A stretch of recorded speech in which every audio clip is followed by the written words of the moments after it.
I just start by thanking the community, not only for showing up tonight, but for all you've done even in the past few days to comment, to amplify, and to be able to get some of this message out. And I also want to thank the incredible group of women who have come together with no notice to lend their expertise, their labor, their time, to being able to put not only this event tonight together, but so many other things behind the scenes that aren't often seen and appreciated. So thank you.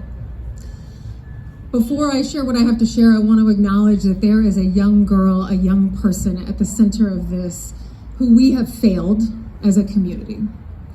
And that this young woman, I want to be really clear that fighting for justice for Frank does not in any way negate the pain that this young girl is experiencing.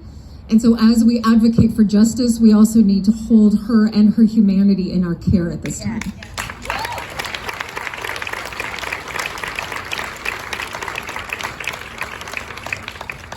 It gives me absolutely no personal pleasure to be in any way at the center of this right now.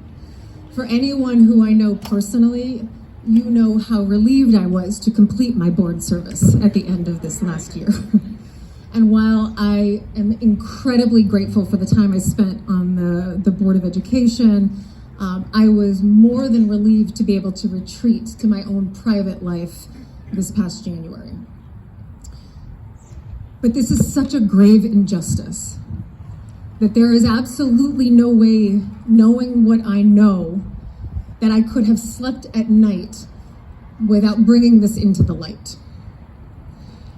Because the truth is that for the educators who may be here today, or any of you who have ever had the pleasure and privilege of working with young people, this could have been you.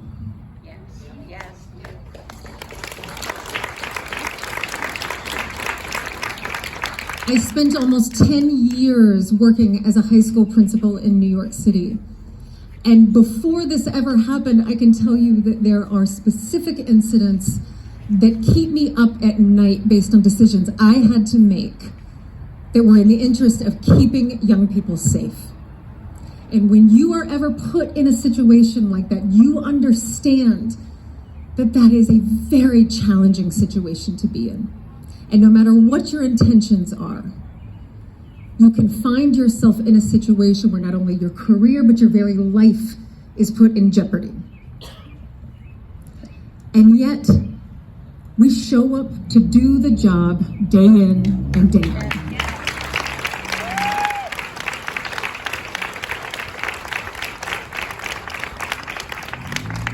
So that is why I have chosen to speak up. That is why I know the risk that I am taking, but that we cannot continue to bury things in confidentiality and behind closed doors that continue to perpetuate the dysfunction that has resulted in this unbelievable injustice that we have to stop today. So what I want to very quickly share is how we got to the point we are at today. Last March, the Board of Education was notified of a procedural investigation that was beginning against one of the employees. It did not require any action on our part, and like many things that are shared with us, they are shared with us for information purposes only and not for action. Fast forward to last December, we received notice that a conclusion had been reached in this particular investigation and that we would be receiving a report summarizing those findings. We received that report 24 hours in advance of our December 2023 Board of Education meeting. And before we ever arrived at our executive session, some of us communicated with one another, noting the strange way in which this report had been written, I'll say. And as somebody who has been in public education for 20 years, I have had to read educational investigation reports time in and time out. There was something wrong with this report.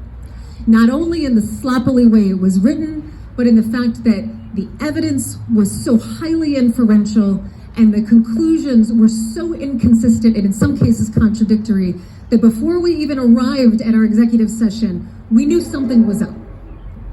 Once we arrived at executive session in December 2023, the first thing on the agenda was this report, and it was our board attorney notifying us that just prior to the meeting, he had received a call from the third-party investigator notifying us that this report needed to be recalled, that the report had not followed chain of command. The investigator had not submitted the report for review and approval before it had been submitted to the board attorney and subsequently the Board of Education for review. The investigator was so concerned about his subordinate's job that he said a new investigation needed to be taken place in order to be able to validate and ensure that there was an ethical procedure that had taken place. So as the Board of Education, we were told to stand down and disregard this report entirely. I want to repeat that. We should have never received this report in December. As a precautionary measure, let me back up. Some of my colleagues did not like the directive we were told to stand down. Some of my colleagues wanted to act on that report that very evening. In fact, 3 colleagues put up for a vote that we put a hand carry resolution to terminate Frank Sanchez at the public meeting that night in December as a result of that report. We did not have the votes to do that. And so as a result of that, 2 of the outgoing Board of Education members said that they were prepared to take matters into their own hands. We moved on with our agenda. We communicated to the superintendent as a precautionary measure that he should notify DCP&P as a result of this, and also notify Maplewood PD, which is a compliance exercise that is required in any case like this when DCP&P is notified. I want to repeat that. Our acting superintendent notified Maplewood PD on the 22nd of December, the next day, because we directed him to as a compliance measure. That notification in no way, shape, or form triggered an investigation. It was an FYI. I know that because when a police department takes on an investigation, the district is no longer allowed to conduct its own investigation. And the district was allowed to begin its external third-party investigation as soon as January 2024. What we did not know is that board member Alyssa Malaspina took it upon herself sometime between the board meeting on the 21st and New Year's Eve to personally deliver the inactionable, flawed draft report directly to the Maplewood Police Department. And it was that action that spurred the investigation that ultimately led to charges and the arrest of Frank Sanchez this week. So where we are today is that an investigation, a proper investigation, has been completed, has been delivered to the superintendent and our board attorney. And while I am not privy to the contents of that investigation, what I do know is that investigation led the board attorney and the acting superintendent to confidently recommend that Frank Sanchez return to his post this coming Monday. And unfortunately, that was not to be the case, because unbeknownst to the district, a board member had taken it upon herself to deliver a faulty report to the Maplewood Police Department, usurping the actions of the district and ultimately not allowing justice and a fair process to take place. And while this is obviously such an unbelievably egregious example, it is not isolated. It is not disconnected from what we all saw play out last May. And it is not disconnected from what this community has seen play out in small ways for years. And when is it going to stop? This is not as simple as talking about us versus them board factions. We are talking about the very life of an educator who wants nothing more than to serve this community.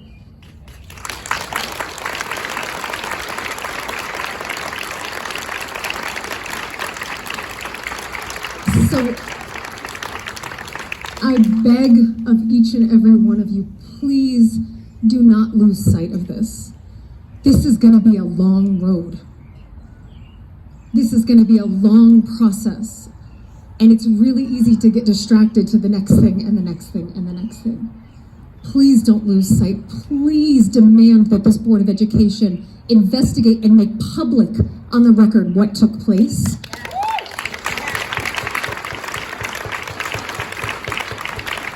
And let's do whatever we can in our power to restore this wrong and get Frank back in the school building where he belongs.